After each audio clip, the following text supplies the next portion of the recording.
혹시 수능 100일의 기적 존재하나 한번 써주실까요? 하나, 둘, 셋. 안녕하세요. 유니브 클래스 이윤아입니다. 오늘은 8월 6일 바로 수능 D-Day 100일입니다. 그래서 합격 선배님들을 모시고 어떻게 정시 준비를 공부하면 좋을지, 그리고 D-Day 100일 수능 멘탈 관리에 대해서 한번 이야기를 나눠보고자 합니다. 안녕하세요. 안녕하세요. 네, 안녕하세요. 안녕하세요. 한양대학교 경제금융학부의 이사학번으로 재학 중인 이준혁입니다. 네, 안녕하십니까. 저는 서울대의과 이사학번 우승현이라고 합니다. 제가 듣기로는 두 분 다 정시로 성공한 케이스라고 들었는데 굉장히 특별한 사연들이 있더라고요. 어떤 사연이 있으실까요? 저 같은 경우는 3학년까지 계속 내신을 준비하면서 수시를 준비하다가 3학년이 되어서야 완전히 정시로 틀어서 입시를 진행했었습니다. 아, 그렇게 준비한 이유가 있을까요? 저는 3년 동안 열심히 내신이랑 생기부를 준비했지만 그 내신이랑 생기부를 가지고는 제가 원하는 대학교에 가지 못할 것 같아서 정시로 틀게 되었습니다. 그러면은 수시 6장 카드는 아예 안 썼어요? 물론 수시를 쓰지 않은 건 아니지만 정시로 갈 계획이었기 때문에 학종과 논술 모두 제 내신에 비해서 되게 상향으로 썼습니다. 그러면은 진정한 정시 공부는 여름방학부터 한 거예요? 네, 물론 그 전까지 정시 공부를 아예 안 하진 않았지만 본격적으로 제대로 한 거는 그때부터 한 것 같습니다. 반년 동안 공부해서 한양대를 입학한 거예요? 네. 대단한데? 쉽지 않은데 궁금해요. 그러면은 우리 승현 학생 한번 이야기를 좀 들어볼게요. 제 경우는요, 육군 복무 중에 수능을 준비해갖고 서울대의과에 정시. 네네네, 뭐라고? 육군 복무, 육군, 네. 군대에서 공부할 수 있어요? 가능합니다. 그러면은 그 전에는 수능 공부를 전혀 안 했던 거예요? 현역 때 대입을 준비할 때는 아예 수능을 안 보는 전형 쪽으로만 대학을 갈 수 있는 루트였어갖고 현역 때 수능을 보지 않고 수시로 카이스트 화학과 20학번에 이렇게 입학을 했었고요. 사실 군대 입대를 하기까지만 하더라도 저는 뭐 수능을 다시 쳐갖고 의대에 가겠다는 생각이 전혀 없었는데요. 군대에서 시간을 좀 낭비하고 있다는 생각이 들었어갖고 좀 뭔가 목표를 세우고 알차게 뭔가를 위해서 달려나가 보자. 제 이런 고민들을 충족시켜 주는 게 수능 공부를 해서 뭔가 성공적으로 좋은 대학교에 가면은 해결해 줄 수 있지 않을까 싶어갖고 했는데 어떻게 운이 좋아서. 오늘 지금 두 선배 다 정시 파이터거든요. 사실 D-Day 100일 정시 파이터 가능할까 굉장히 많이 고민하실 것 같은데 가능합니다. 네, 산 증인들이 나오셨어요. 한번 오늘 그러면은 두 선배들 이야기를 들으면서 우리 남은 D-Day 100일 어떻게 보낼지 이야기 나눠보도록 하겠습니다. 그러면 과연 수능 D-Day 100일 중에서 실질적으로 공부한 기간이 한 어느 정도 되는지 화이트보드 한번 선배님들 써주시겠어요? 하나, 둘, 셋. 준혁 학생은 70일, 승현 학생은 또 디테일해요. 고3 50일, N수 80일, 네, 70일이라고 적은 이유에 대해서 한번 이야기해 보시겠어요? 현역들은 수시원서 접수도 있고 수능이 가까워지면 공부가 잘 안 되거든요, 사실. 그리고 저는 슬럼프도 안 왔어가지고 이 모든 것들을 고려했을 때 한 70일 정도 할 수 있지 않을까. 승현 학생 답변 한번 들어볼게요. 등교를 하고 수업을 듣고 끝난다는 그 1년의 행위 자체가 수능 공부를 해서 별로 집중을 안 한다 치더라도 좀 많은 체력을 소모하기에 고3 기준에서 좀 부담이 많이 될 거라 생각을 하고요. 그에 비해서 N수생은 일단 마음만 먹으면 아침부터 밤까지 독서실에서 풀 공부를 할 수 있으니까 고3보다 훨씬 더 제 생각에는 거의 2배 정도 가용 가능한 공부 시간이 차이가 나는 것 같습니다. 사실 그러면 결국에는 실제 주어진 시간들이 상당히 작기 때문에 그 실시간들을 어떻게 우리가 잘 활용을 해서 D-Day 100일을 보낼 것인지에 대해서 한번 이야기를 나눠보도록 할게요. 아마도 지금 두 선배들 어떻게 정시 공부했는지 굉장히 궁금할 것 같아요. 그쵸? D-Day 100일이라는 기준점에서 우리 선배들이 어떻게 공부했는지 한번 살펴보도록 할게요. 그러면 우리 준혁 학생부터 한번 이야기를 해볼게요. 6월 모의평가부터 한번 이야기를 해주겠어요? 6월 모의평가 성적은 2, 2, 2, 1, 3, 2, 2, 1, 2라는 좀 아쉬운 성적을 받았습니다. 성적이 떨어졌는데 네. 어땠어요? 그동안 실무를 풀어오던 게 있으니까 그거에 비해서 성적이 훨씬 낮게 나왔으니까 이건 나의 실력이 아니다. 그래서 그동안 하던 대로 쭉 하자라는 마인드로 멘탈이 흔들리지 않고 계속했습니다. 그래서 저는 이 시기부터는 뭔가 새로운 거를 배우려고 하기보다는 제가 부족한 부분을 메꾸는 방식으로 공부를 했고요. 내가 뭐가 부족한지 피드백을 진행하려고 노력했습니다. 저는 육모는 되게 망쳤었고 11211이라는 사실 등급상으로 보면은 크게 문제없는 것 같긴 하지만 제 목표하던 바에는 가기 힘든 좀 아쉬운 점수가 나왔습니다. 육모를 보고 준혁 학생과 똑같이 피드백을 상당히 잘해서 상당한 실력 상승을 이끌어낼 수 있었던 것 같습니다. 100일이 남았으면은 예를 들어서 나는 엔제를 수능 때까지 몇 권 풀 수 있고 실무는 몇 개 풀 수 있는지 눈에 보이거든요. 그래서 어느 정도 며칠까지는 실무 몇 개, 실무 몇 개, 엔제 몇 개 이렇게 풀고 수능 때까지 몇 개 풀어야겠다에 대한 전체적인 계획을 짜놓고 문제를 푸는 프로세스를 최적화시키는 게 더 중요할 것 같습니다. 우리 승현 학생을 보니까 큰 산을 볼 줄 아는 친구야. 그래서 전략적이 아주. 그래서 그런 부분들이 아마 단기간에 성적 상승에 도움이 많이 됐다라는 생각이 들어요.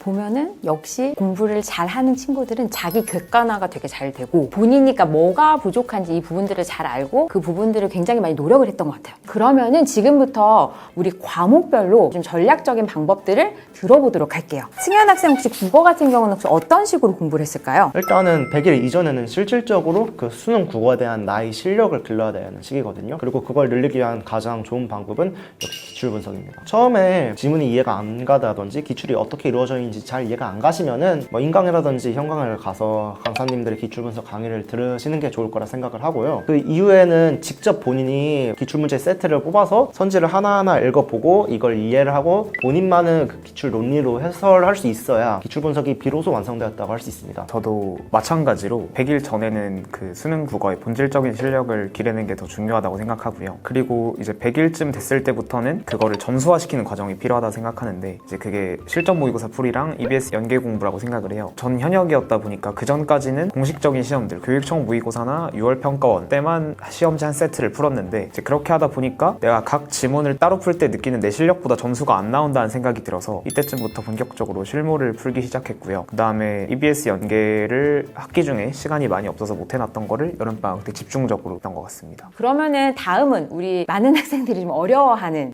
수학 공부법에 대해서 한번 이야기를 해보도록 할게요. 우리 준혁 선배 그럼 한번 수학 공부 어떻게 했는지 이야기를 해주시겠어요? 아주 쉬운 문제들과 킬러들을 제외한 한 4점짜리 준킬러 문제 10문제를 묶어놓은 걸 하프실무라고 하는데요. 킬러 문제들을 먼저 풀기 전에 준킬러 문제를 다 맞는 게 중요하다 생각을 해서 하프실무를 많이 풀어서 준킬러 문제들을 안정적으로 풀어내는 연습을 했던 것 같습니다. 승현 선배 한번 얘기해 주시겠어요? 일단 수학 과목의 경우에는 역시 실전 모의고사를 많이 푸는 게 중요하다 생각이 됩니다. 실전 모의고사는 상대적으로 문제 수는 적지만 모든 과목을 다 안정적으로 한 번씩 살펴볼 수 있기 때문에 감 유지에 도움이 되고요. 그리고 시간 관리법도 이전까지 모의고사를 몇 번 보지 못해서 갖고 가지는 좀 불안정함? 그 정도를 해소할 수 있게 좋다고 생각합니다.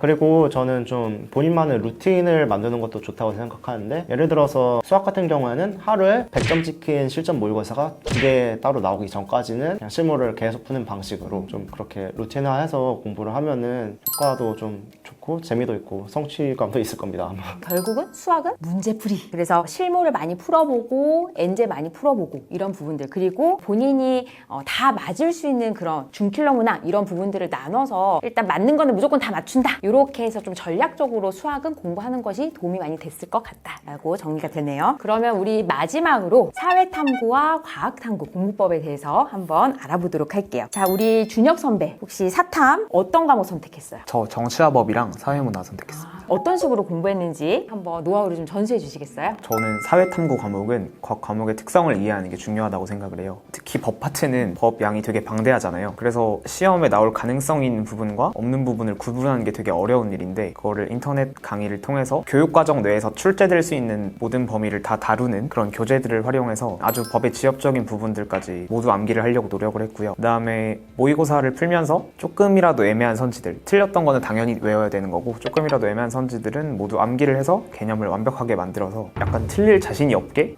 만들어 놨습니다. 정치화법은. 사회문화 같은 경우에는 암기도 중요하지만 문제를 푸는 것이 어려운 그런 문제들이 많아서 그런 문제 유형들을 익히고 실전 모의고사를 푸는 게 중요하다 생각해서 그런 식으로 공부를 진행했습니다. 우리 승현 선배 과탐 공부 혹시 어떻게 했어요? 제 과학탐구 선택 영역은 지구과학 1하고 물리 2였는데요. 지구과학 1은 다른 과탐 영역에 비해서 계산량이 많이 적고 시간 압박이 엄청 적다는 특징이 있습니다. 대신 어떠한 특정한 개념을 되게 너 완벽히 알고 있어? 이렇게 대충 알고 있는 거 아니야? 이런 식으로 좀 쪼아서 물어보는 그런 특징들이 있어요. 그래서 만약에 뭐 실무를 푼다든지 아니면 평가 모의고사를 볼 때 의문사라고 하는 그런 것들이 많이 나온다면은 내가 진짜로 그 개념에 대해서 완벽히 알고 있는지, 일타 강사처럼 설명할 수 있는지 한번 점검을 해보시는 게 되게 좋은 습관이 될 거라고 생각을 합니다. 그리고 두 번째로 물리 2를 공부할 때는요, 컨텐츠가 많이 없어요. 다른 원과목 컨텐츠들은 마음을 먹어놓으면 매일매일 실무를 계속 풀 수 있지만 수과목은 그렇게 많지가 않거든요. 그래서 저는 일단 컨텐츠 확보를 할 수 있는 방안부터 먼저 찾는 게 중요하다 생각이 돼요. 중고나라로 학원에서 나눠주는 그런 사설 모의고사들을 좀 구해가서 푸는 게 괜찮다고 생각을 하고요. 아니면 그냥 인터넷으로 떠돌아다니는 어떠한 그냥 개인이 만든 자작 실무 같은 것도 도움이 많이 될 거라고 생각을 합니다. 자, 결국 지금 두 선배들 이야기를 들어보니까 공통점이 있어. 첫 번째, 그동안의 나의 약점 정리를 잘했던 것 같아요. 본인 객관화가 잘 된 친구들 보면 학습 능력이 뛰어나단 말이에요. 그래서 그런 부분들을 제가 굉장히 대단하다라는 생각이 들고, 두 번째는 실전 문제풀이, 그쵸? 뭐 엔제라든지 지금 실무라든지 이런 문제풀이를 통해서 각 과목별로 결국에는 타임어택에 들어오는 그런 것들을 잘 쳐냈다라고 볼 수 있을 것 같고, 지금 세 번째 보면은 부족한 개념들을 정리를 했는데 사실 지금 처음부터 뭐 끝까지 개념을 정리할 수는 없죠. 네, 그러다 안 되죠. 보니까 본인이 부족한 것들을 그때그때마다 정리해서 개념을 다시 한번 복귀해서 본다. 굉장히 중요한 포인트가 될 것 같아요. 하지만 이렇게 보면은 실제 9월 모의고사 보고 난 이후에 슬럼프가 오는 학생들도 종종 있어요. 그리고 아까 또 우리 또 준혁 선배는 10월 슬럼프가 있어요. 네. 어떻게 혹시 슬럼프가 오게 되고 또 그걸 극복했는지 한번 이야기를 해주시겠어요? 이게 10월쯤 되면은 수시 시즌이 9월에 끝이 나고 수능 최저가 없는 학생들은 공부를 아예 놓잖아요. 그러다 보니까 이제 공부 분위기도 잘 안 나고 그래서 의욕도 떨어지고 해서 제가 원래 수학 문제 푸는 거를 되게 좋아했고 되게 많은 시간을 할애했던 공부인데 그것조차 하기가 싫어지더라고요. 그래서 주위에 제가 어떻게 하면 좋을지 여러 명한테 여쭤봤고, 그래서 이제 주위에서 조금만 공부 시간을 줄이자, 그래서 최소한으로 꼭 해야 된다고 생각되는 공부만 하고 나머지 시간은 좀 휴식을 가졌더니 한 2주 정도 뒤에 원래 컨디션이 돌아왔던 것 같습니다. 그 원래 평소에는 몇 시간 정도 공부했는데요? 한 8시간 정도, 그러면 줄인 시간? 한 4시간 정도. 아, 그러면은 8시간에서 4시간만, 절반만 공부한 거예요? 네. 너무 많이 줄였는데 안 불안해요? 꼭 해야 된다고 생각한 공부는 했기 때문에 괜찮았던 것 같습니다. 이 영상 보시면서 아싸 나도 시간 공부 좀 줄여보자, 절반 시간 줄이면은 성공할 것 같다. 안 되죠. 그거는 본인 상황에 맞춰서 그런 부분들을 또 저는 추천드리는 게 뭐 학교 선생님이라든지 그런 주위에 어른들의 또 선배들 이런 의견들을 듣고 본인 케이스에 맞춰서 저는 적용했으면 좋겠다라는 생각이 들어요. 그러면 우리 승현 선배도 혹시 슬럼프 있었을까요? 네. 저도 있긴 했는데 이게 일반적인 수험생의 슬럼프랑은 달랐던 것 같아요. 나 너무 공부하기 싫다. 공부를 안 하고 어딘가 놀러 나가고 싶다. 이렇게 군대 있으면은 이게 느껴질 이유가 없는 게 어차피 공부를 안 하면은 놀 거리가 없어요. 오히려 할 수 있는 게 공부밖에 없어서 그런 류의 뭐 슬럼프는 없었던 것 같은데요. 하지만 군대에서도 슬럼프가 올 수 있는 게 잠이 적으니까 이게 너무 어려워요. 왜냐면 공부 시간을 확보를 하려면은 10시에 자갖고 6시 반에 기상하는 게 보통 일과인데 여기서부터 10시부터 12시까지 수면 시간을 반납하고 공부를 한단 말이에요. 근데 그렇게 하면 수면 시간이 너무 부족하다 보니까 졸린 경우가 많아요. 그래서 나 너무 진짜 졸려서 공부를 못하겠다 싶으면은 한 하루 정도는 약간 공부 조금 내려놓고 잠을 자갖고 체력을 보충한다는 느낌으로 루틴을 잘 가져가시면 좋을 것 같습니다. 또 하나 궁금한 게, 사실 저희가 이제 수능이 가까이 다가올수록 수능 시간표랑 똑같이 시간을 배분해서 공부를 해야 된다, 그런 이야기들 많이 하는데 혹시 두 학생도 그렇게 했을까요? 저는 10월은 좀 슬럼프로 보내고 11월 한 수능 직전 한 3주 동안 그렇게 수능과 똑같은 시간표를 가지려고 노력을 했습니다. 저 같은 경우는 사실 50일 전쯤부터 말출 휴가를 모아갖고 이제 사회에 나가서 독서실에서 끊고 아침부터 밤까지 공부를 했는데, 다른 과목들도 동일하게 하긴 했지만 가장 확실히 크게 효과를 느꼈던 부분은 역시 국어였어요. 수능의 꽃은 국어라고 생각을 하거든요. 국어를 어떻게 치느냐에 따라서 나머지 시험을 내가 어떤 멘탈로 볼지가 다 결정되기 때문에 거기서 또 중요한 게 아침에 뇌를 활성화시키는 능력이라 생각을 하거든요. 아침에 텍스트를 접해본 자랑, 이게 접하지 않고 그냥 나 그냥 공부해야지 하고 시간 생각 안 하고 한 사람과의 효율 차이는 저는 분명히 난다고 생각을 하고 저는 체감을 했습니다. 네, 이제 두 선배의 이야기를 이렇게 들어봤는데 과연 수능을 쳤었을 때 수능 성적 안 볼 수 없겠죠. 그럼 우리 준혁 선배부터 한번 이야기해 주시겠어요? 국어는 100분이 90에 2등급을 받았고요. 수학은 97에 1등급, 영어 2등급, 정치화법은 100에 1등급, 사회문화는 94에 2등급을 받았습니다. 했습니다. 이 성적을 바탕으로 한양대학교 경제금융학부에 진학했습니다. 육모보다 살짝 수능이 높게 났죠. 그런데 대부분 사실은 아무래도 육구 수능을 비교했을 때 보통은 성적이 낮게 나온다, 하향할 수밖에 없다라고 생각을 하는데 그런 부분에 있어서 정말 대단한 것 같아. 저는 엄매에서는 원점수 98점, 100분이 100 1등급을 받았고요. 미적분에서는 원점수 100점, 100분이 100 1등급 이렇게 받았고요. 영어는 절대평가 2등급 받았고요. 직과학하고 물투도 원점수 50, 50이긴 했는데 100분인 99 둘 다 1등급으로 이렇게 받았습니다. 그래서 총 성적은 영어 제외하면은 전체에서 국어 2점 하나 틀리고 이 성적으로 서울여의대 정시 합격하게 되었습니다. 그러면은 지금 군대에서 열공해서 결국 영어 빼고 하나만 틀렸다는 거예요? 맞습니다. 진짜 너무 대단한 것 같아요, 사실. 이렇게 지금 우리 두 선배들 이야기를 들어보면서 이제 꿀팁 알아보고 싶어요. 네, 어떤 꿀팁이 있는지 한번 소개해 주시겠어요? 11월에 공부가 잘 안 됐거든요. 싱숭생숭하고. 그럴 때 많이 봤던 게 이제 수능 시뮬레이터 영상이라고 유튜브에 있어요. 그거를 되게 여러 번 봐가지고 수능장에 분명히 처음 왔는데 별로 안 어색하게. 그리고 저는 10월 모의고사에 수능에서 테스트하고 싶은 뭐 가채점표라든가 빨리 일어나는 거라던가 점심 먹고 좀 잔다던가 뭐 이런 것들 다 테스트해봤고요. 그리고 그런 것들을 수능장에 처음에 하는 게 아니라 그 전에 모의고사 치는 날에 그걸 미리 다 연습을 해보는 게 맞다고 생각을 합니다. 근데 저 궁금한 게 있는데 혹시 도시락 못 싸갔어요? 제 같은 경우에는 계란말이랑 김이랑 그냥 밥 이런 식으로 클래식하게 싸갔거든요. 소시지까지 해서. 근데 이 부분도 제가 좀 할 말이 있는데 여러분들 평가 모의고사 치시잖아요. 6월, 9월이요. 그때 도시락을 여러 메뉴들을 테스트를 해보세요. 본인한테 맞는 음식이 있는데 사람마다 다 다를 거예요. 그래서 뭐 나는 이거 먹었는데 배가 아프다. 그거를 여러 가지 테스트를 해보고 가장 맞는 걸 고르셔서 수능장한테 하는 것도 맞아요. 그거에 대해서 뭐 좀 잡다한 것들 있잖아요. 내가 청심환을 먹을지 말지, 뭐 똥을 언제 쌀지, 뭐 그런 것들. 보면은 본인을 객관화하기 위해서 되게 많은 노력을 하는 것 같아요. 그래서 이런 부분에 있어서는 우리 실제 지금 수험생들한테도 많이 도움이 될 것 같다라는 생각이 들어요. 자, 그러면 오늘 이렇게 수능 100일 전에 꼭 해야 될 것들, 그리고 꿀팁들을 지금 저희가 알아봤는데 제가 마지막으로 우리 두 선배님들께 질문을 하고 끝내려고 해요. 그래서 화이트보드에 혹시 수능 100일의 기적 존재하나 한번 써주실까요? 하나, 둘, 셋! 존재한다. 네, 근데 구체적인 또 사례가 있네요. 네, 역시 문과 이과 차이. 네. 자, 그러면 우리 준혁 선배부터 한번 이야기를 해볼게요. 존재는 하는데 확실하게 존재한다고 말할 수 있는 거는 확통이랑 사탐인 것 같아요. 확률과 통계 과목 같은 경우에는 그 다른 수학 과목들이랑 약간 독립적으로 구성이 돼 있기 때문에 공통 과목을 잘 못해도 충분히 여기서 좋은 점수를 받을 수 있고, 그다음에 사회탐구 같은 경우에는 개념량이 이렇게 많지가 않아서 집중적으로 공부를 하면은 성적을 확 끌어올릴 수 있다고 생각을 합니다. 그래서 저랑 비슷하게 확통, 사탐 선택하신 분들은 최선을 다하셔서 제법 긴 시간이니까 좋은 결과 있으셨으면 좋겠습니다. 네, 저도 존재한다고 생각을 하고요. 저는 준혁 학생 조금 다르게 전 과목 전부 100일의 기적이 존재할 수 있다고 생각을 합니다. 100일은 본인의 약점을 몇 개 메우고 그 이전에 나보다 더 몇 단계 성장할 수 있는 시기인 건 맞습니다.